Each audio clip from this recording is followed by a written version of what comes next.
को आपके लिए लोरी डाली होगी। इतनी बेवकूफ़ी वाली सलाह है। देखो, सब लोगों की आवाज़ अच्छी नहीं होती।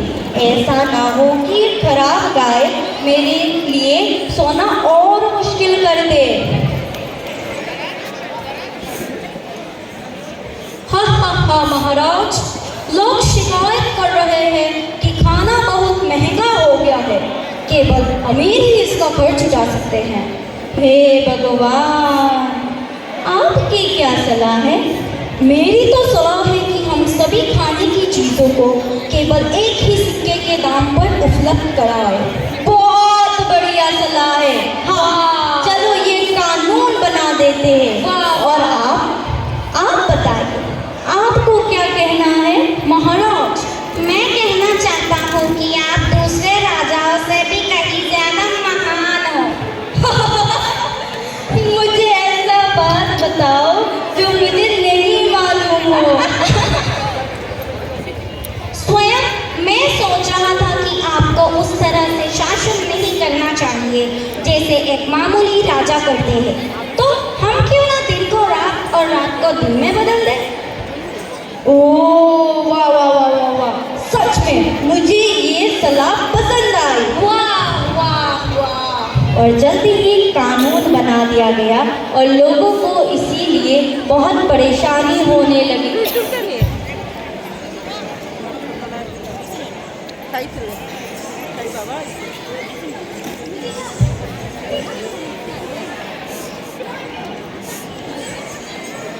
एक दिन एक साधु अपने शिष्य के साथ उस राज्य आए। वो किसी को भी बाहर ना देखकर हैरान हो गया। अजीब बात है, दिन चढ़ा हुआ है और कोई भी बाहर सड़क पर दिखाई नहीं देता। तुम्हारे ख्याल से क्या हो सकता है? मुझे नहीं पता गुरुजी, पर मैं सचमुच अभी कुछ नाश्ते की जरूरत है। खाने के अलावा और किसी चीज के बारे में सोचो, समझे? वो इधर उधर घूमते रहे जबकि अंधेरा होना शुरू नहीं हो गया और अंत में वो बहुत हैरान हो गए लोगों को अपने घरों में से बाहर आते हुए देखकर। क्या ये पूरे दिन सो रहे थे? कितना विचित्र राज्य है। उसने देखा जो लोग अपने कामों में बहुत सामान्य तरीके से लगे हुए थे। गुरुजी, खाने की दुकान खुल गई है। क्या मैं? हाँ ठीक है, तुम जाओ। साधु को उसमें ज्यादा दिलचस्पी जिस तरह से ये राज्य चल रहा था। मुझे ये बताओ बेटी, ये राज्य रात में क्यों चलता है और दिन में बंद रहता है? खाना बहुत महंगा है और स्वादिष्ट भी है। मैं क्या कहूँ, हमारा राजा एक मूर्ख है जो मूर्ख वाला कानून बनाता है। साधु ने उसमें गंभीरता से विचार किया जो वो औरत ने कहा। गुरुजी देखिए, मुझे ये सब खाने केक्स और सैंडविच बहुत सस्ते में मिल गए। यहाँ सब कुछ चाहे जो भी हो उसकी कीमत सिर्फ एक सिक्का है। चलिए यहाँ ठहरते हैं। ये उस मूर्ख राजा का और एक मूर्ख कानून है। हमें यहाँ से तुरंत निकलना चाहिए वरना नुकसान भुगतना पड़ेगा। साधु ने अपने शिष्य को बहुत मनाने की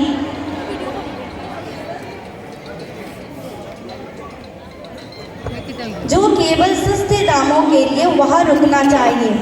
तो ठीक है, तुम चाहो तो रुक जाओ, पर मैं जा रहा हूँ। शिष्य राज्य में रुका और जल्द ही उनका दर्दों का आदी हो गया।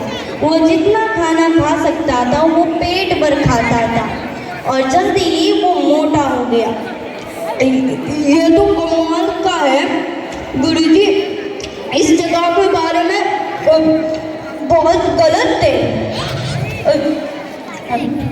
एक दिन एक चोर एक घर में चोरी करने गया, पर जब वो बचकर भाग रहा था घर की दीवार गिर गई और जिससे वो बहुत बुरी तरह से घायल हो गया। चोर का भाई राजा के पास गया। महाराज, मैं आपसे न्याय मांगने आया हूँ। मेरा भाई अपना काम कर रहा था, वो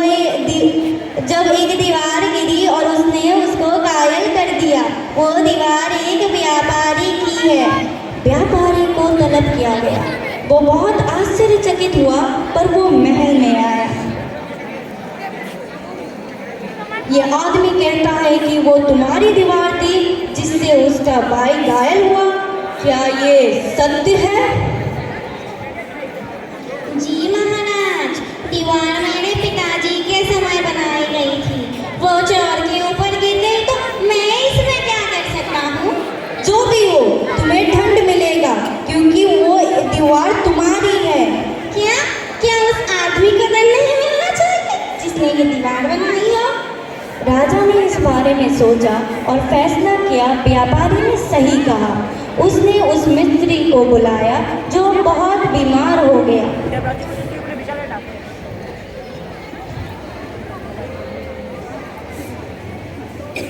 क्या तुम वही हो जिसने इस व्यापारी का दीवार बनाया था? यदि हाँ, तो फिर तुम एक निर्दोष आदमी को घायल करने के जिम्मेदार हो। पर मैंने उस दीवार को बहुत सालों पहले ही बनाया था। क्या मतलब है तुम्हारा? हाँ, खैर अब मुझे याद आया कि मैंने उस दीवार को क्यों नहीं अच्छे से बनाया था। वहाँ एक नर्तकी थी जो इधर उधर आया जाया कर रही थी। उसके पैरों की घुंघरू की वजह से मेरा ध्यान भटक गया। ओह, आखिरकार हमें दोषी मिल गई। उस नर्तकी को इसी वक्त मेरे पास लाओ। बेचारी नर्तकी वो डरती डरती राजा के सामने आई। तुम्हें यहाँ दंड देने के लिए लाया गया। अपनी पायल की आवाज से इस आदमी को ध्यान भटकाने के लिए जब वो दीवार बना रहा था। एक दीवार? अब वो दीवार गिर चुकी है और एक आदमी को घायल कर चुकी है जो बस अपना काम कर रहा था। महाराज, मेरे ख्याल से आपने गलत व्यक्ति को पकड़ा है। मैं तो बस उस रास्ते पर चल रही थी क्योंकि वो सुनार जिसके पास मेरे गहने थे वो मुझसे बहुत बहाने बनाया जा रहा था। क्या? ये मामला और उलझता जा रहा है। उस सुनार को अभी और इसी वक्त यहाँ ला। सुनार को राजा के सामने लाया गया और वो हैरान हो गया जब उसे एक आदमी को घायल करने के लिए दोषी ठहराया गया। सर, क्या तुम नहीं सोचते जो तुमने किया वो गलत है? तुम्हें दंड दिया जाएगा। रुकिए, कृपया मेरी बात सुनिए। ये सही है कि मैंने इस नर्तकी को कई बार अपने घर पर आने पर मजबूर किया, पर ये केवल इसीलिए कि मुझे एक बेचैन व्यापारी के यहाँ अपना सामान भिजवाना था। मैं उसे नजरअंदाज नहीं कर सकता था, है ना? राजा ने पूछा, वो व्यापारी कौन था? सुनार ने पहले व्यापारी की तरफ इशारा किया। उसे बंदी बना लो। नहीं, वो मेरे पिताजी थे जिन्होंने सोने की मांग की थी, मैंने नहीं। हालांकि राजा को लगा वो व्यापारी उस बड़े दंड में जगह नहीं होगा। उसने आदेश दिया उस दंड के लायक व्यक्ति को लाया जाए और एकमात्र व्यक्ति जो इस दंड के लायक निकला वो था वो बेचारा शिष्य। उसको राजा के दरबार में लाया गया।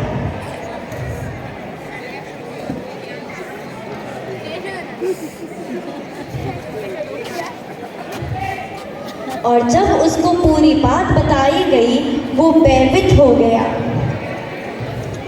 उसने साधु को पुकारना शुरू कर दिया, गुरुजी, गुरुजी, गुरुजी।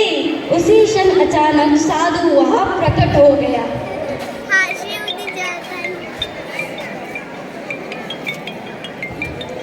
मुझे ये बताओ कि समस्या क्या है?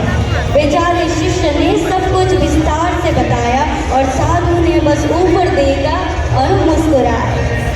महाराज, मुझे ये बताए कि क्या मैं अपने शिष्य की जगह ले सकता हूँ? शिष्य तुरंत समझ गया कि उसके गुरुजी क्या करना चाहते हैं। नहीं महाराज, मुझे दंड दीजिए, मैंने मुझे चुना गया था। क्या? तुम्हारी हिम्मत कैसे हुई मेरी इच्छा के विरुद्ध जाने की? वो दोनों झगड़ने लगे और राजा को उस मंच में पड़ गया। तुम दोनों इतने उतावले क्यों हो उस दंड में जाने के लिए? महाराज, आपको नहीं पता, ये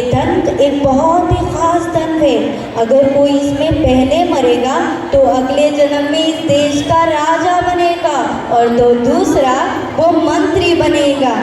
राजा बहुत आश्चर्यचकित हुआ।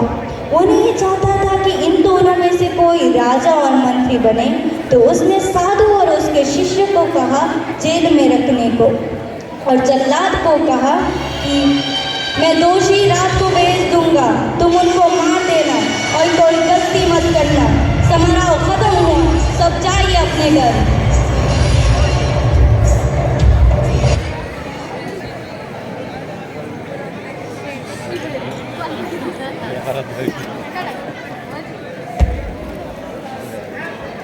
उस रात राजा और मंत्री भेष बदलकर उस जल्लाद के पास गए और उसने उन लोगों को दोषी समझकर मार डाला।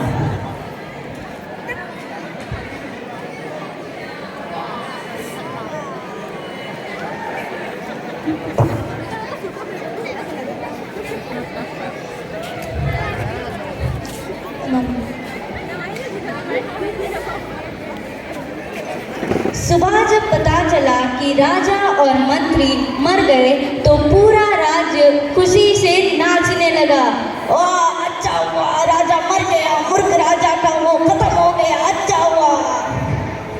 और उस साधु और शिष्य को राज दरबार में बुलाया गया। सब लोगों ने बड़ी खुशी से उस साधु को राजा बनाया और उस शिष्य को मंत्री बनाया राज्य की भला के लिए।